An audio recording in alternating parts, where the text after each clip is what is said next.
Hi, my name is Emily and I'm 28 years old. Prom night still tastes like metal on my tongue. I gripped the railing and stepped carefully down the stairs. My dress was the only thing I owned that felt magical. Halfway down, my younger sister smirked and yanked the fabric. The rip echoed, louder than the music waiting outside. "Guess you won't be the star tonight," she whispered. Laughter burst behind her, hands over mouths, phones already filming. I froze, mascara stinging, the spotlight burning me alive. The laughter followed me longer than the sound of the rip. Laughter split the room and left me outside it. I clutched the torn fabric and felt heat climb my neck. "Record it," someone said, raising a phone like a mirror. "Hold still, this is going to blow up," another whispered. I locked myself in the hallway bathroom and stared. Mascara streaked. My hands shook over the cracked sink. A roll of tape. A few safety pins. Nothing else. I patched the satin badly. The edges curled like a wound. My phone buzzed with group texts and screenshots. Captions stacked with laughing icons under my face. "Guess our star won't make it," one message read. "Prom queen canceled," another said. I breathed on the cold tile until the sting faded. The dress wasn't magical anymore. I slipped out the side door into the driveway. My sister glided past like nothing had happened. "Tell Mom I'll be late," she said. I walked home in heels not made for distance. Inside, my mother looked up once, then down. "Don't be dramatic," she said. "It's just a dress." "It was my one night," I said, barely holding my voice. She sighed, like I was a task she hadn't scheduled. My father closed his laptop, irritation still open. "Why compete with your sister?" he asked. A photo pinged from the dance floor minutes later. "Spotlight looks better on me," my sister texted. I showed my mother the ragged hem and tape. She frowned at the mess, not the person inside it. "Put on a cardigan and go back," she said. "As if," my father added. "Apologize for making a scene." The scene was their laughter, not my torn dress. Another tag landed, my mid-wince froze on stories. I closed the app and felt my chest tighten. Then money came up because it always did. "Returns aren't possible now," my mother said. "I paid half," I reminded her. "Choices have consequences, Emily," she replied. "Prom is over," my father said like a judge. "Focus on applications and real problems." I wanted a parent. I got a press release. I took the cardigan, then left it on the chair. I wasn't going back to stand under phones again. Back inside, I laid the dress on a hanger. The tear gaped like a mouth that knew my name. Another tag buzzed. I set the phone face down. Prom didn't end at midnight for me. It ended earlier, on concrete, under a humming light. Prom ended for me on the sidewalk, alone. I stopped refreshing the tags and started counting hours. 2 afternoon shifts, 1 late night, and homework on the bus. My manager noticed the ripped hem tucked into my coat. "You can clock in early," she said. "We need closers." Tips went into a plain envelope behind a paperback. Rent, transit, notebooks, detergent. Every dollar already had a job. I learned to hem fabric in straight, patient lines. A thrifted sewing kit felt like armor in my hands. At the library, I printed screenshots and slid them into sleeves. Captions, timestamps, usernames. I labeled everything clean and calm. A counselor called me in after 4th period. "Are you safe?" she asked, voice steady, pen ready. "I'm fine," I said, because tears never helped here. She nodded anyway. "Keep records. We'll use them if needed." I kept receipts for every expense I covered myself. Shoes, exam fees, a calculator, and the month's phone bill. I took the early bus to avoid the loud crowd. Headphones on, chin up, eyes forward, a daily discipline. A teacher paused after class and handed me a book. "You're not invisible to everyone," she said. "Bring this back." I practiced breathing like it was homework with a grade. In for 4, hold for 4, out for 6. At the thrift store, I found a navy blazer. The seams fit. The mirror didn't mock me this time. When my sister bragged online, I stopped replying at all. Screenshots, folder, date. Proof instead of prayers for decency. My mother tried small talk while tapping recipe videos. "Don't let one night define you," she said without looking. "One night didn't," I said. "Everyone filming did." She shrugged, and the kitchen filled with quiet clatter. I filled out scholarships at the kitchen table. Essays drafted between closing shifts and laundromat cycles. My father offered advice like a headline without substance. "Focus on results," he said. "Winners don't complain." "I'm focused," I answered, stacking papers by topic. Complaints weren't what I was building. I was building proof. Work taught me to say less and do more. The mirror taught me to stand level in my shoes. I stopped asking them to see me clearly. I learned to see myself without their weather. Every night, I hung the blazer by my desk. Not for prom, not for cameras, for the next rooms. When rumors change shape, I didn't chase explanations. Truth doesn't sprint. It waits and lets lies tire out. On Friday, the kind teacher paused at my locker. "Office hours Monday," she said softly. "Bring your folder." I nodded, heartbeat leveling like a metronome. Finally, a room where evidence might be read. I walked home steady under an ordinary sky. Quiet wasn't surrender anymore. Quiet was a strategy. I was quiet, but I was keeping score. Monday. I sat outside Ms. Rivera's door with my folder. She waved me in, closed the door, and took a breath. "Let me see your records," she said, palms open. I handed over screenshots, dates, captions, and the tagged videos. "You documented everything," she said, sorting the sleeves. Then she reached into her own drawer and paused. "A parent chaperone sent me these last night," she said. She was uncomfortable and wanted an adult to intervene. Printed text slid across the desk toward me. Blue and gray bubbles. My mother's number at the top. "Make sure Emily doesn't steal the spotlight tonight. One tug is enough. I'll cover any damage, understood?" My sister replied with a smile I could hear. "Relax, we've got it. Someone will film. Crowd loves chaos." A payment screenshot followed like a signature. Zelle, 200 to Ava B. Memo video plus ride.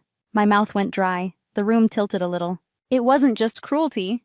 It was a plan with receipts. "There's more," Ms. Rivera said, softer than before. "The prom treasurer forwarded her chat with your mother." Another page, a request for decor reimbursements. Memo line, "Dress emergency, replacement for ease tear." My mother had pre-written the excuse before the rip happened. My sister had practiced her smirk in the mirror. I stared at the bubbles until the words stopped swimming. "I thought it was her," I said. "It was them." Ms. Rivera folded her hands like she was keeping them steady. "This crosses school policy lines," she said. "Harassment. Targeting."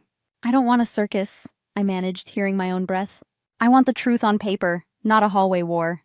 "We'll do this by the book," she answered. "No announcements. Evidence, then administration, then consequences." She printed duplicates and logged each page received. Chain of custody, time sender, clean, careful, professional lines.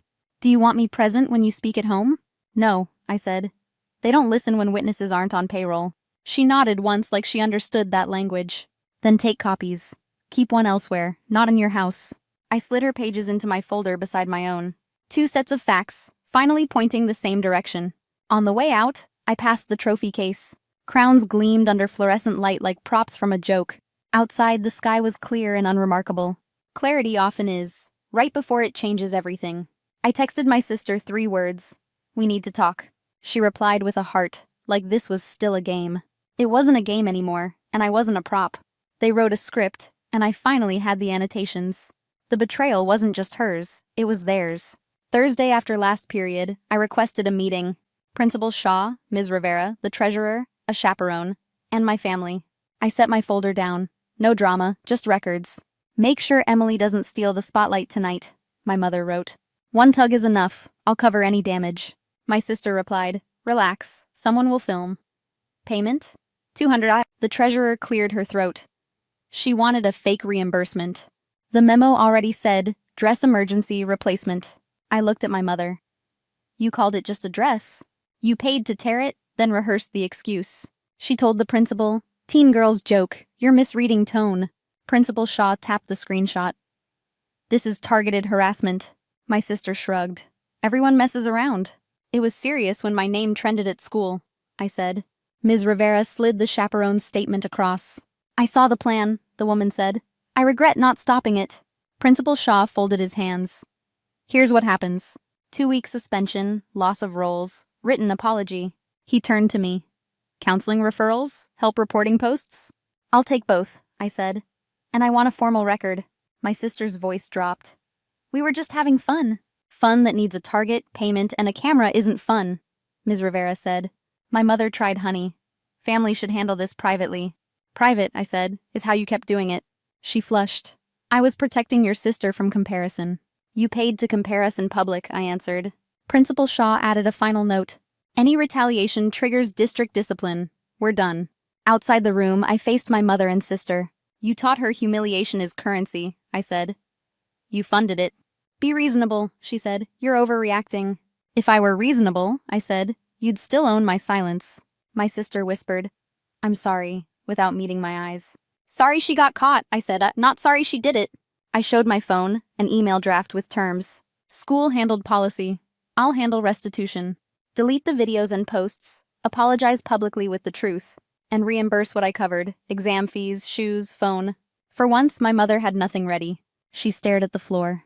I slid the folder into my bag and straightened my blazer. My voice didn't shake, my hands didn't either. For the first time, I said, opening the door, this room is silent because I chose it. For the first time, the room was silent because of me. The suspension held, and the posts came down within days. My sister read a written apology in the same auditorium. It didn't heal me, but it stopped the bleeding online. Restitution landed. Exam fees, shoes, phone, and dry cleaning. I filed the receipts with the screenshots and took a breath. Ms. Rivera helped me finalize scholarship applications on time. She wrote the kind of letter that opens locked doors. In June, I opened an email and cried in relief. A dorm bed meant I could leave before senior summer. I boxed the dress and labeled the bin evidence, not identity. At home, boundaries became simple and non-negotiable for me. If you fund humiliation, you lose access, I said. Silence followed, finally useful, finally mine to decide. I kept sewing straight hems after closing shifts each night. A neighbor asked if I could fix her dress. Word spread. Cash and envelopes replaced pitying looks. Rumors lost oxygen when I refused to feed them. Screenshots stayed in folders. Explanations evaporated before they finished. In August, I moved into a room with a lock. The key turned cleanly. The future sounded like metal. I hung the navy blazer and breathed like it mattered. College didn't erase the past. It gave it scale. I joined the peer support group and learned names. By Thanksgiving, my sister texted a message without glitter. I was cruel, she wrote. I wanted the room. I won't be your room again, I answered, calm. I returned in spring as a volunteer dress tailor. We altered gowns for girls who thought magic costs money. Watching them twirl made quiet places inside me soften. I walked past the trophy case and didn't flinch anymore. Crowns are plastic. Consent and kindness are not. I am 28, and prom night no longer owns me. I own my story, my work, my steady breath. Hearts don't heal by forgetting. They heal by choosing. If you've ever been in this position, you are not alone. Before saying goodbye, if this story touched your heart, please give it a like, or please a hype. It supports us really a lot. And share it with someone who needs to hear this today. Don't forget to subscribe for more true family betrayal stories that remind us we are stronger than we think. The first time I noticed it, I thought I was imagining things. The tea Cassian brought me every night, chamomile with honey. The way our mother used to make it had a faint aftertaste I couldn't place. Bitter, almost metallic. I told myself it was just the brand, maybe a different box from the store, nothing more. But the way I felt afterward was harder to ignore. For weeks now, I'd been falling into unnaturally heavy sleep, the kind that left me groggy and disoriented long after sunrise. I'd wake to my alarm blaring, head pounding, as though I'd been drugged. I told myself it was the stress of long days at the university archives, the fluorescent lights and endless stacks of dusty records. Still, the feeling clung to me, unsettling and wrong. It wasn't only the sleep. Some mornings, small things seemed off. My laptop left closed when I knew I'd left it open. My purse sitting at a slightly different angle on the chair, a drawer in my desk half open, though I never left it that way. At first, I blamed myself, distraction, fatigue, memory lapses, but deep down, unease crept in. The house was mine now, after our parents passed, and the only other person living here was Cassian. My brother had moved in 6 months earlier, claiming he needed time to get back on his feet. He kept odd hours, disappearing for days and then reappearing with vague stories about consulting jobs. I wanted to believe him. He was my brother. But his eyes lingered too long when he handed me that blue ceramic mug every night, watching me drink as though it mattered. The night I pressed the cup to my lips and caught the bitterness again, I couldn't shake it. I stared at the steam curling upward, memory flashing of every time I'd woken foggy, every misplaced object, every unsettling gap in my recollection. A thought I didn't want to voice took root, heavy and undeniable. Something was in my tea, and as much as I tried to convince myself otherwise, I knew it wasn't an accident. That night, I resolved to test him. The next evening, I steadied my hands as Cassian slid the mug toward me across the kitchen table. The familiar chamomile scent rose in gentle waves, but the bitterness lingered in my memory, sharp and unwelcome. He leaned against the counter, arms crossed, watching as though the simple act of sipping tea meant everything to him. I lifted the mug and forced a small smile. "Smells good," I said, buying myself time. The liquid touched my lips, but I didn't swallow. I waited until his phone buzzed in the other room and he stepped away, muttering something under his breath. In that brief absence, I poured the contents quickly into the sink and refilled the mug with water from the tap, adding a drop of honey to cover the difference. By the time he returned, I was holding the mug between my palms, as if savoring the warmth. "Almost finished," I told him, tilting the cup to show him the liquid level. His eyes flickered with something I couldn't name: expectation, maybe irritation, but he said nothing. Later, when he suggested we call it a night, I followed our routine as if nothing had changed. I brushed my teeth, changed into pajamas, and slipped into bed, leaving the door slightly ajar.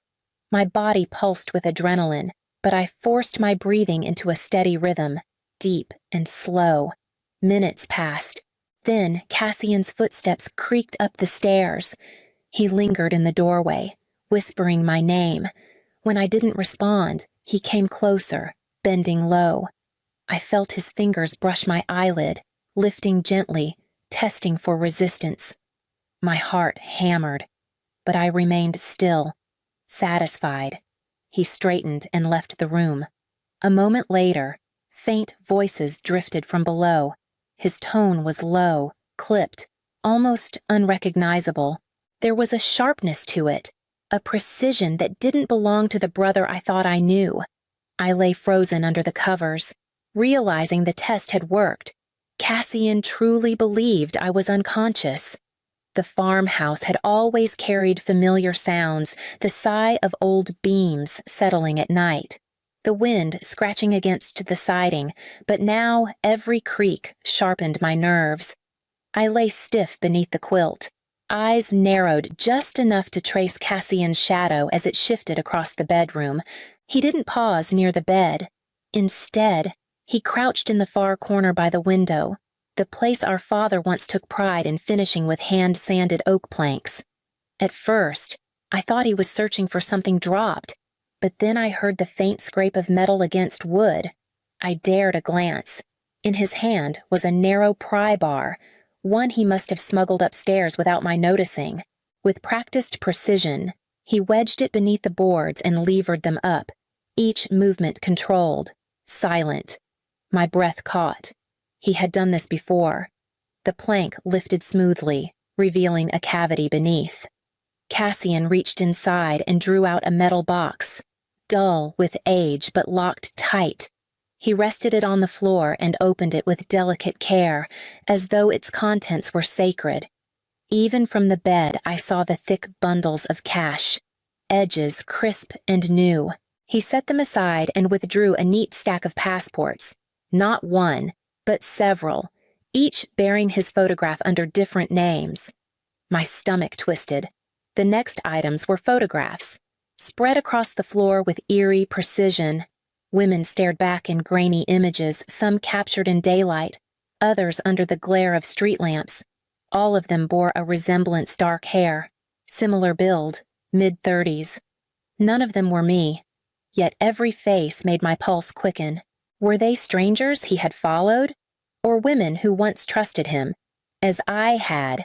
Cassian studied the photographs with an expression I couldn't place, half calculation, half satisfaction.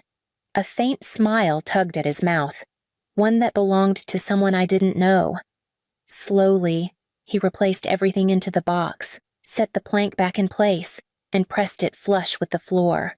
I squeezed my eyes shut as his footsteps shifted toward the bed, my body motionless beneath the blanket.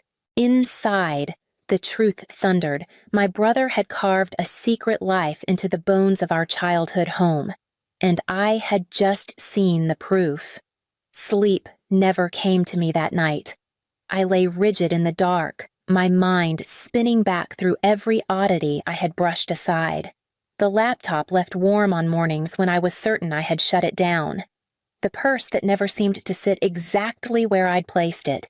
Bank alerts I dismissed as clerical errors, small withdrawals, quick logins from unknown devices. Each one had been a warning, and I had silenced them. The more I thought, the more threads connected. 3 weeks ago, I woke to find my phone on the nightstand, though I'd left it charging in the kitchen. Another time, a file from the university archives had been pulled up on my laptop. One I hadn't touched in months. I told myself fatigue made me careless, but I knew now that Cassian had been watching, testing, collecting. The betrayal cut deeper because it wasn't just any intruder, it was my brother. Memories surfaced of our parents last year, when I stayed to care for them while Cassian drifted in and out with excuses about work on the coast. At the reading of the will, the farmhouse deed was placed in my hands. He had smiled then, but the sharpness in his eyes betrayed him. "You always get what you want.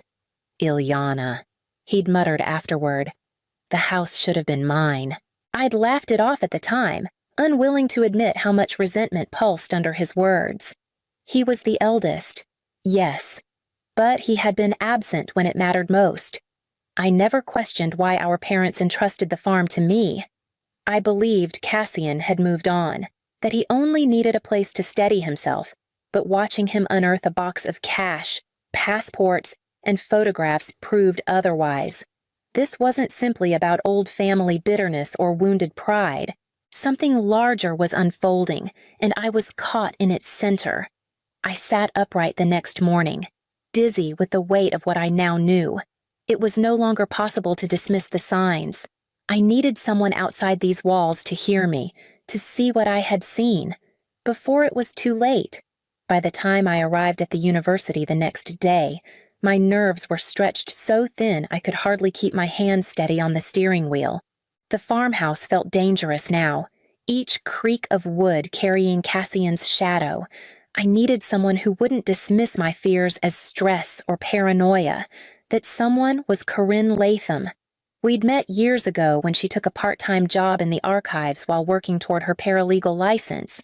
She was sharp, practical, and not afraid to tell me when I was overthinking.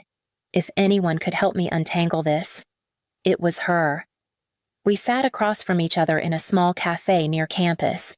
I stirred my coffee, trying to find the right words, before finally whispering, "I think Cassian's been drugging me."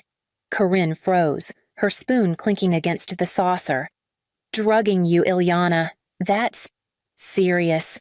Why would you think that I told her everything, the bitter taste in the tea, the nights of heavy sleep, the floorboards, the box? I even described the passports and the photographs of women with hair like mine. Saying it aloud made it sound unhinged, yet Corinne's face only grew paler. "Let me check something," she said, already pulling out her laptop.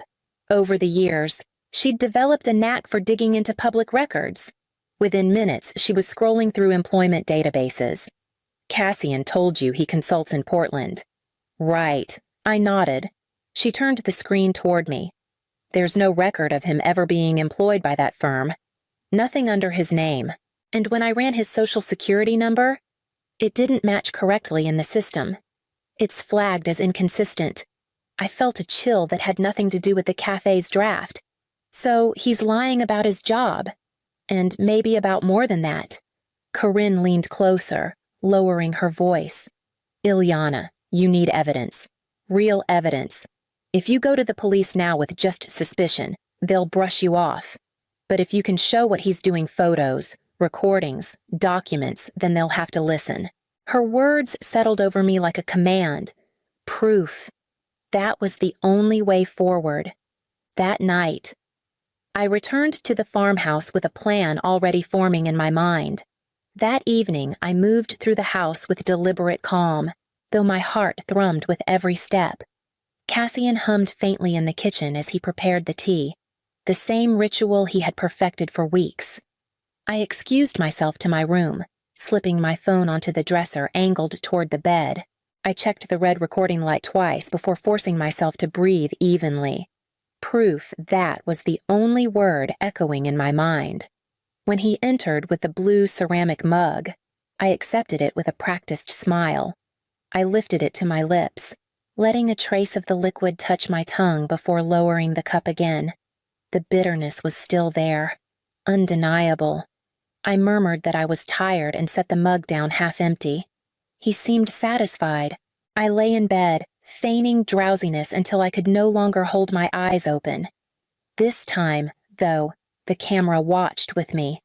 The next morning, after Cassian left the farmhouse, I locked the door and rushed to my phone. 8 hours of footage waited. I scrubbed forward, my pulse quickening as I saw myself lying motionless.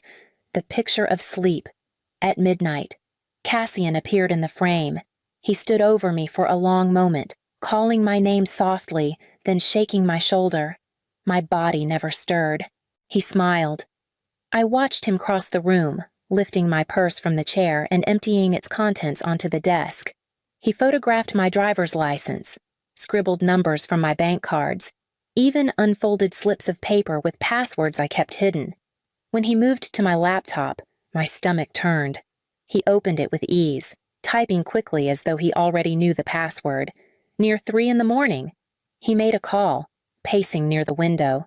My phone picked up fragments. Timeline is good. She doesn't suspect. The medication works. The others were handled. I gripped the edge of the dresser, nausea rising. He placed everything back carefully, kissed my forehead, and left as if nothing had happened. By sunrise, the evidence was undeniable. My brother was not just drugging me, he was planning something far larger, and I was next on his list. I met Corinne the following afternoon at her apartment, the folder she placed on the table already thick with printed pages. She didn't waste time with pleasantries. "Ilyana, you need to see this." Inside were clippings from newspapers and digital records she had traced through public archives.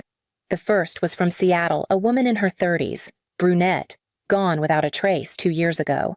The second came from Sacramento, another woman, same age range, same dark hair, reported missing after last being seen leaving work. The third was from Phoenix, a nearly identical story. All three had bank accounts drained within weeks of their disappearance. All three had professional positions that granted access to financial or institutional records. And all three, I realized with a sinking stomach, looked hauntingly similar to me. "Cassian has a pattern," Corinne said. "He targets women who can open doors for him, women he can erase." I stared at the photographs, my throat tightening. "You think he's done this before?" She met my eyes, grim.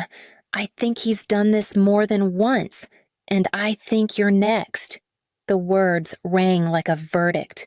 My hands shook as I passed the papers back to her. "We have to go to the police." That evening, we sat across from Lieutenant Darius Cole at the Salem Police Department. He listened carefully as I described the tea, the floorboards, the recordings.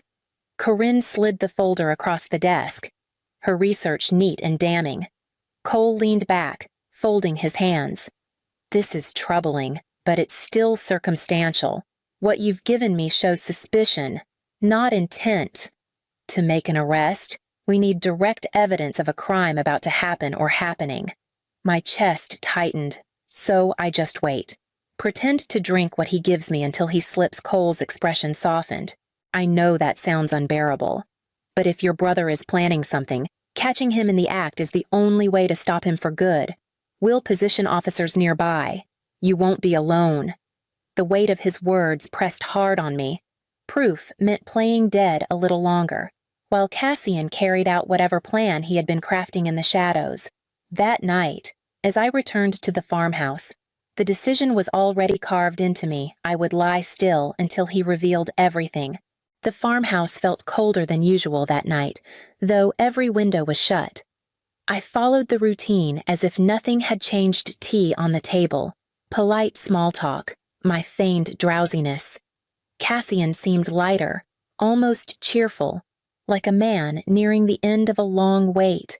When I set the mug aside, half empty, he smiled with a satisfaction that chilled me. Upstairs, I lay still in bed, the lamp within reach. My heart counted the minutes as I forced my breath into steady waves.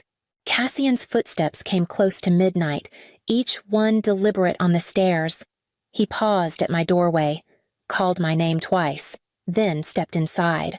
I cracked my eyes just enough to see him kneel again by the window. The oak board lifted smoothly, and the metal box emerged. This time, though, he didn't linger over cash or photographs. From beneath the stack of passports, he pulled a small glass vial filled with clear liquid and a syringe wrapped in paper. He held it carefully, almost tenderly, before whispering into the dark. Thursday morning.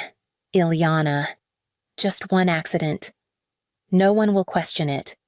I bit the inside of my cheek, fighting the urge to gasp.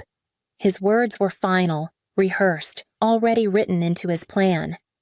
With shaking fingers, I reached for the lamp on my nightstand. 3 quick flicks of the switch. The signal glowed across the room, and before Cassian could react, the front door burst open downstairs. Boots thundered against wood, shouts filled the air. "Cassian Mercer Police!" Cassian spun toward me, the vial still in his hand. Rage twisted his face, and his voice broke into a roar. "The land, the name, it should have been mine!"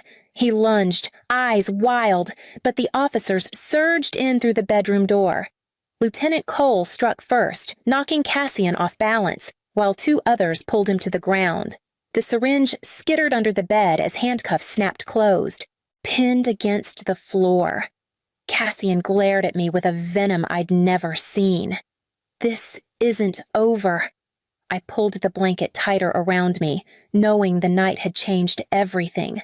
The weeks that followed blurred into interviews, court filings, and endless hours of recounting the same nightmare. Detectives uncovered more than I ever wanted to know. Cassian had been tied to accounts in multiple states, each linked to women who had vanished under eerily similar circumstances: Seattle, Sacramento, Phoenix. The same faces Corinne had shown me now carried the weight of proof. My brother hadn't just resented me. He had been living as a predator, moving from one identity to the next. At the farmhouse, silence returned after the chaos. The floorboards near the window were replaced, the cavity sealed for good. I couldn't bear to look at the scarred wood, so I planted a young magnolia tree in the yard where sunlight touched most of the day. Its roots would grow where deception once hid, a reminder that something living and honest could rise from the hollow he left behind. Neighbors whispered when they passed, some offering sympathy, others curiosity. I learned to meet their eyes steadily, even when shame tugged at me for not seeing sooner. Corinne reminded me it wasn't weakness to trust it was human. And standing before a community forum months later, telling my story aloud, I realized she was right. The farmhouse felt different once my voice was no longer silenced by fear. Its walls no longer echoed with suspicion. I chose to open its doors, hosting small gatherings, teaching students from the university about local history, even letting them see the magnolia in bloom. Cassian's trial stretched on, each revelation darker than the last, until the verdict was read and his sentence sealed. But my life no longer revolved around what he had taken. It revolved around what I had reclaimed. In the end, what's more dangerous, the stranger outside, or the sibling you thought you knew inside your home? When the phone rang that afternoon, I thought nothing of it. My mother's name on the screen usually meant a reminder about doctor's appointments or a chat about the weather on Cape Cod. I answered cheerfully, half expecting to hear her complain about the humidity. Instead, her voice was lighter, almost giddy. "Colin's getting married," she announced, as if she had been holding back the news until it swelled too big to contain. For a moment, warmth bloomed in my chest. My younger brother finally settling down. I pictured a church, a reception hall, maybe even a band. I smiled, ready to ask about the date, the invitations, and where I should send my RSVP. But my mother didn't pause long enough for me to ask. "It's family only," she said briskly, and Seraphine. You won't be attending. The words landed like cold water. I thought I misheard. I won't be. What? It's Colin's decision. She continued. He wants it small, private, just immediate family. I laughed once, short and sharp. I am immediate family. She sighed, the way she always did when she thought I was being difficult. You know what I mean, his kind of family. You'll understand one day. I sat back, stunned into silence. My brother was marrying, and not only was I excluded, my mother was standing guard at the gate, making sure I stayed out, before I could gather a response. She pressed on, her tone shifting to something almost casual. Anyway, Colin and Leona would love to use the beach house for their honeymoon. They think it would be the perfect spot to relax. Just send them the keys before next weekend. There, it was the real purpose of the call. Not to share joy, not to invite me, but to request access to the one place that had always been mine. My chest tightened. The beach house wasn't just property. It was summers of salt air and sand castles. Long evenings with books by the waves, the only place where I had ever truly felt at home. I forced my voice steady. I'll think about it, I said, though inside something sharp and unyielding began to form. As the call ended, I sat in the stillness of my kitchen, the hum of the refrigerator the only sound. The exclusion burned, but beneath it, a different fire caught, and that fire would follow me into the memories of what that house truly meant. After the call ended, I found myself staring at the small brass key that hung on a hook near the back door. The key to the beach house. My hand itched to reach for it, but instead I closed my eyes and let the memories flood in. The house had been ours since I was 12. My father bought it after years of saving. A modest clapboard cottage facing the Cape Cod shoreline. It wasn't grand, but to me, it was magic. The salty air, the endless crash of waves, the way the sun dipped orange into the horizon, it was where I learned to breathe freely. Back then. Colin adored it too. He was 9 and always trailing behind me with sandy feet, begging me to build castles or race him to the water. We spent whole summers with scraped knees, sticky ice cream hands, and laughter echoing against the dunes. For a while. The beach house was the one place where we were equals, just a brother and sister. No comparisons, no favoritism. But things changed. My father passed when I was 25, and his will named me sole owner of the house. Colin got other assets, but not the cottage. I knew why Dad trusted me to preserve it, to keep it standing as the family's anchor. Colin never forgave that. Every holiday since. He's hinted, sometimes joking, sometimes not, about how unfair it was. I used to brush it off, telling myself he was just envious, that it would fade. But the resentment only deepened, fed by the way my mother indulged him. To her. Colin was the golden son, full of promise even when his life was built on loans and excuses. Now, years later, that same resentment had taken form. He wasn't just eyeing the house anymore. He was demanding it as though it had always been his. The key glinted in the afternoon light, and I knew this was no longer about memories. It was about a line being crossed, one I could no longer ignore. And crossing that line would bring Colin's image, the golden sun, into sharper, more dangerous focus. Colin had always known how to charm a room.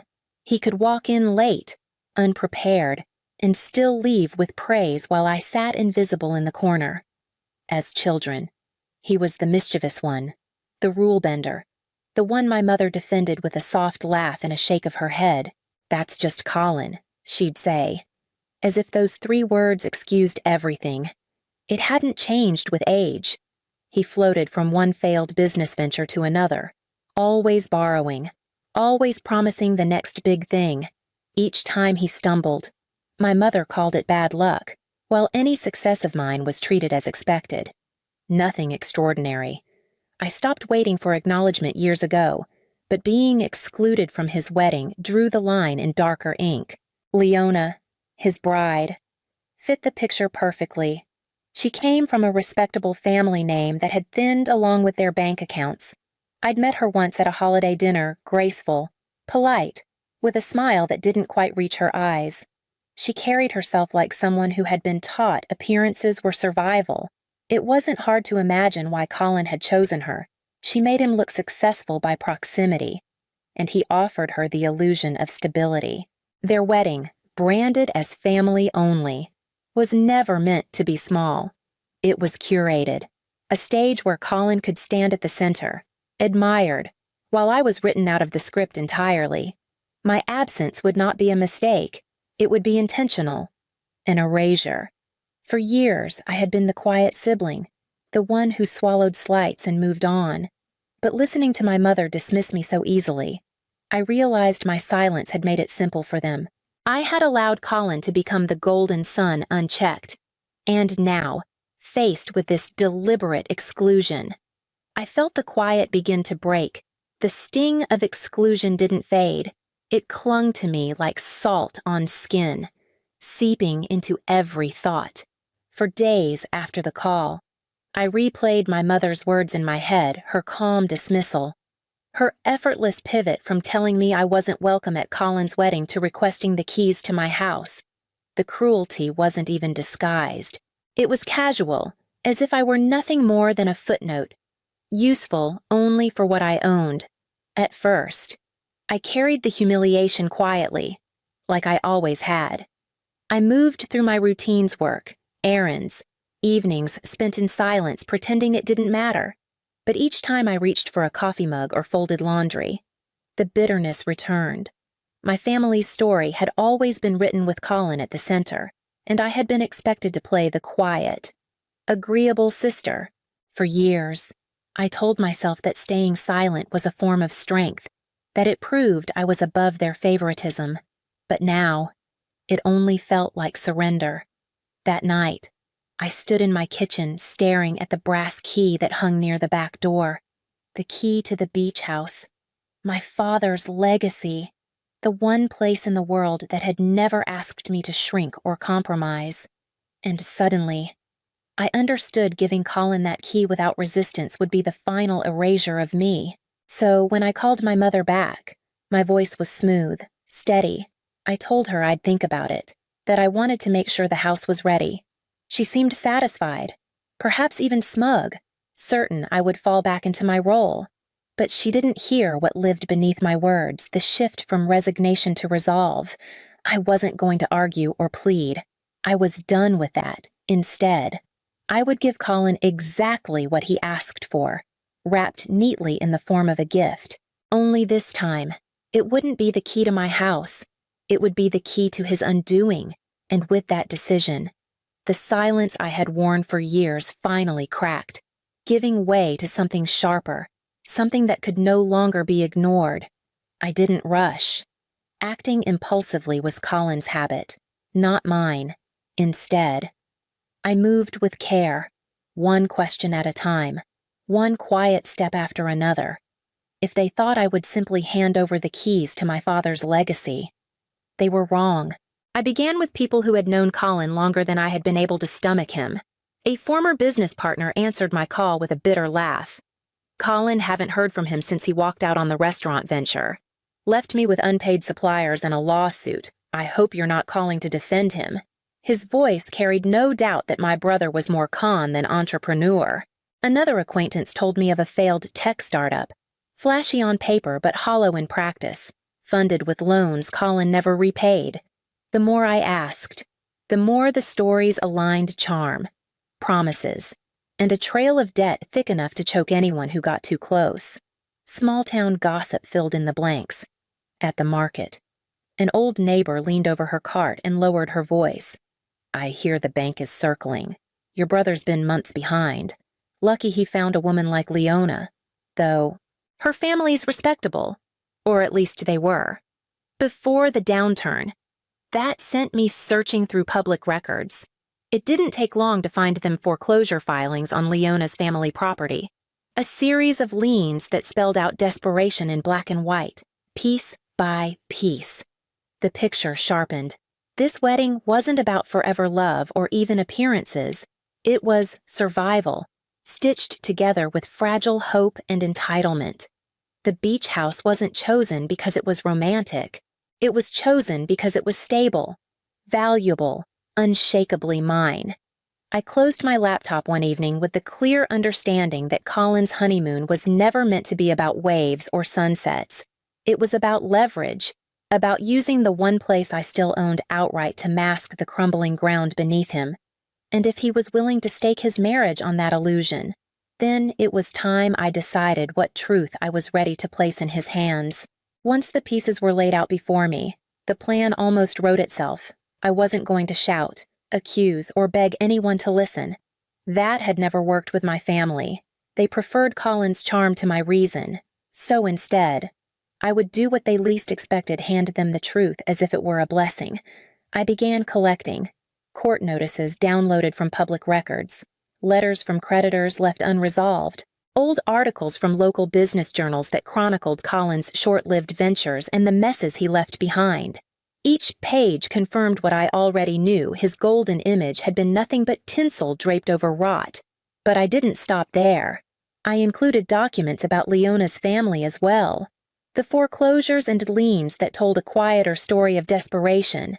It wasn't to humiliate her, but to complete the picture. This marriage was not a union of love, but of necessity, and I wanted them both to see it drawn out in ink that couldn't be erased. I slipped everything into a leather-bound portfolio, the kind professionals use for presentations. It felt appropriate. Colin had always loved to perform, as if he were important, as if the world bent to his promises. Let him flip through a performance of his own making. On the outside, I took care with every detail: silver wrapping paper, smooth and flawless, a wide white bow, tied perfectly at the center, the kind of package that belonged at the front of a gift table. Admired before it was opened, I placed a card on top, my handwriting steady: to Colin and Leona. With love, may this gift serve you well in building a future together. When I finished, I set the box in the middle of my dining table and stared at it. It looked harmless, almost elegant, but I knew what it contained. Not vengeance, not spite, just truth. Layered and undeniable, and soon enough, truth would arrive at their doorstep, waiting to be unwrapped. It didn't take long. 2 days after I left the package at Colin's apartment, my phone lit up with his name. I let it ring once before answering, steadying my breath. "What the hell is wrong with you?" His voice was already at a pitch, sharp enough to rattle through the line. "You think this is funny? You ruined our wedding week." Behind him, I heard muffled crying Leona. No doubt, and the rustle of papers being slammed against something hard. The sound of my portfolio spilling its contents across their floor played out exactly as I had imagined. "I sent you a gift," I said evenly. "Did you open it? You call this garbage a gift? You're insane." Seraphine dragging up lies, humiliating me in front of my wife. They aren't lies. Colin, every page in that folder is a matter of public record. If you feel humiliated, it's because the truth doesn't flatter you. That only set him off further. A stream of curses poured out, and then another voice cut in my mother's. "Seraphine, how could you do this to your brother? On his wedding. You're jealous. That's all. You've always resented his success." I almost laughed, but my voice stayed calm. "If by success you mean unpaid debts, pending lawsuits, and banks chasing him, then yes. I suppose I'm resentful I don't have those accolades." "Don't twist things," she snapped. "You've embarrassed this family." "No, Mother," I said, lowering my voice until it was almost steady as stone. Colin embarrassed himself. All I did was hand him a mirror. The line went quiet for a moment, filled only with Colin's ragged breathing and Leona's sobs in the background. I knew they wanted me to crumble, to defend myself, to apologize for daring to step out of my role. But I didn't. I let the silence stretch until Colin finally hung up, slamming the door on his own words. and I knew that silence would not stay contained within their apartment walls for long. The ripple began almost immediately.